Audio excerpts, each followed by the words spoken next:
I recently earned that certification. Here, it was probably about a week ago. We finally found out that it went through. But that certification, it's taken me a little over 5 plus years to get. Just like any other certification, like a certified engineer or certified safety officer. It was a combination of experience and training and education. So it's a really good thing for this area. It's a really good thing for the county and the sheriff's office itself.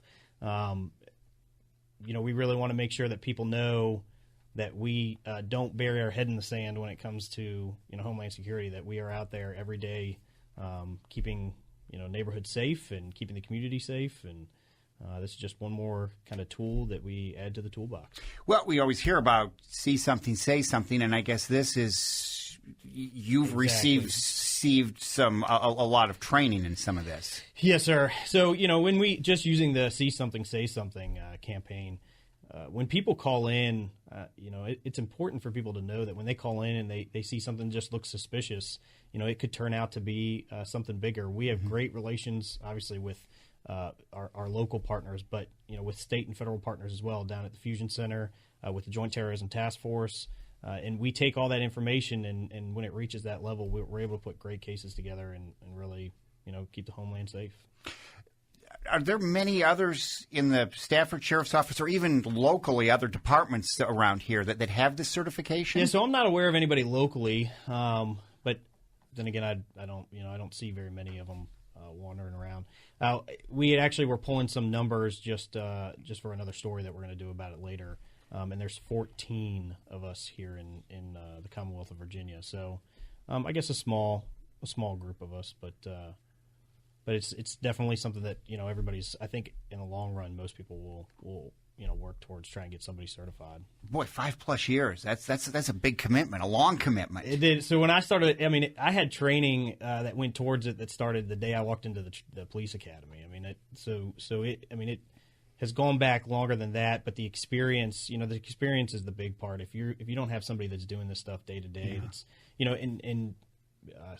some people might not even realize it, but when we get ready for an event, and we'll do a plug real quick for this weekend Stafford Fair, when we're getting ready for the fair, there's a lot of planning that goes into that, and so the Homeland Security part obviously plays a pretty big part of that when we get ready for the fair and make sure that things are going to be safe. Yeah, well, and unfortunately that's the case. It used to be you never had to worry about that kind of thing, or you even gave it a second thought. And I know from knowing a little bit about some background of some bigger events that go on around here. There's a lot going on behind the scenes that those of us who are at the event never know about. Exactly. And that's how it's supposed to be, right? So people should show up and enjoy whatever they're coming to, if it's a special event or if it's a road race that's going through a neighborhood, that's what they're there for.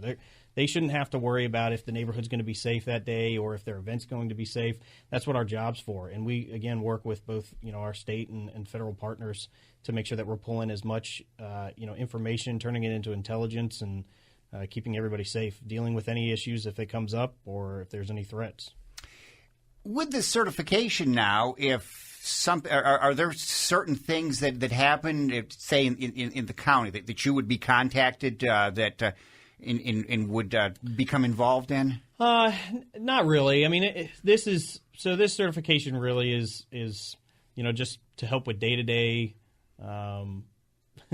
duties, if you will. Okay. So as things come up, that's a subject matter expert maybe would be a better description, right? So I just give it, help give advice or help, the sheriff and his command staff with, information and intelligence if they need it. That's really where this, comes into, some of the doors that were opened up, obviously, when I earned the certification really helps out the sheriff's office. Yeah. In the long run, with special events and just day-to-day activities. Well, boy, kudos to the sheriff, Sheriff Jett and Sheriff Decatur that they had the vision of wanting to see you trained to do this, and for you to do it. This is like getting a master's degree. I don't know about that. I appreciate it, and I know the sheriff does. I guess it's maybe a humble thing. I just try to downplay it a little bit, but I appreciate it. So anyway, Senior Deputy Jason Forman is a certified Homeland Protection professional. So do you get a big certificate, or do you get a plaque or something? I don't think so. No, sir. I think that piece of paper that you saw right there in front of you, I think is about as much as you okay. Get, so. Well, we're proud of you. It's like it's like a parent. My son has this. So that's good stuff. Before we let you go, there are a couple of things going on. You were in at the start of school talking about things, and boy, I know. Every locality deals with school buses, and it's worth a mention that there are laws and there are things you can't do, and there are just things you shouldn't do. Ted, you could not have hit this at a better time. We did get in here right before school, and I know that myself and Lieutenant Peters sat here for hours, trying to really bang it into everybody's head that this was important. Right? Yeah. Here we are now, almost 2 months into school, and people are acting like school buses don't even exist.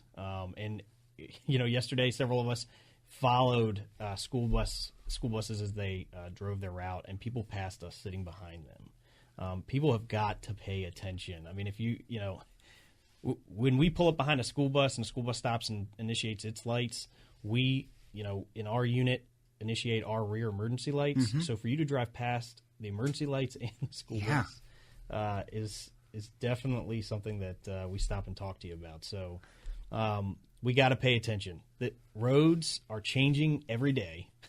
School buses, even though the route is set, depending on the driver, he or she might stop, somewhere where they normally don't. I mean, we got to pay attention to these things and not pass it. We do not want to get anybody hurt. No, and a lot of times, I mean, I know I deal with. Sometimes you'll turn down a road and there's a bus, and you know that they've got 5 or 6 stops. Just get in line and wait. It is, and I'm sure it is frustrating. I've talked to numerous parents in the last couple of days, especially here in Stafford County on Plantation Drive. Right, several buses drop off there, and it takes what seems to be forever to drop it off, but. They've got a job they have to do. We have to get our kids home safely. You want to get home safely to your family. We just kind of got to sit there and put a smile on our face and obey the law. I mean, we got to let these kids get home safely. Plan if you can, but if you can't, you do have to be. And the fines are pretty substantial, aren't they? For if you're passing a school bus? Yes, sir. And I don't have that number right off the top of my head. I mean, that's something that gets it's worked out in court, but it's definitely not something to be messing around with. Besides the fine, besides the summons and the points against your license, the chance of just hitting a child. Yeah. I know I wouldn't. It would be pretty hard for me to deal with, so I would hope that everybody takes this part serious and give the school buses the distance they need and the time they need to get these kids off and get home safely. VDOT the other day came out with sent the press release out a reminder that the 4-way stop is at Raymouth Church Road now. How's that gone? Well, so we're 2-3 hours into it, and we've already had a accident up there, but it wasn't a serious one. Most people are paying attention, so we have plenty of advance warning out there, right? We've put out press releases. We've got on social media.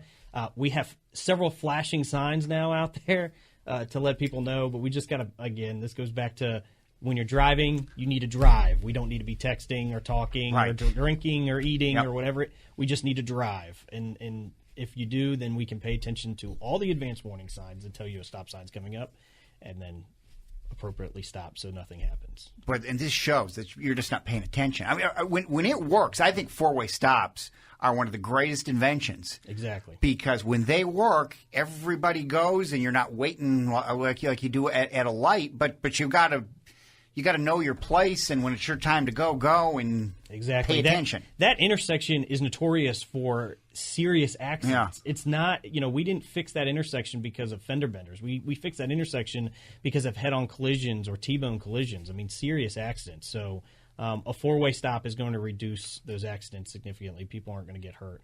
We just got to make sure everybody starts paying attention, especially when people are still getting used to that four-way stop up there. And it'll take a while to get used, but pay, like you say, pay attention. There's no excuse. When you're driving, your only job is to drive. That's it. That's all you got to focus on. When you stop, then you can focus on the rest of the world. Yeah. I'm sure you hope that this four-way stop situation works there, because that, like you say, that would take an intersection that's a problem kind of off the books. Exactly. We just on the other side of Kellogg Mill, right there, Kellogg Mill and Mountain View, used to be another intersection. It wasn't a four-way stop at the time.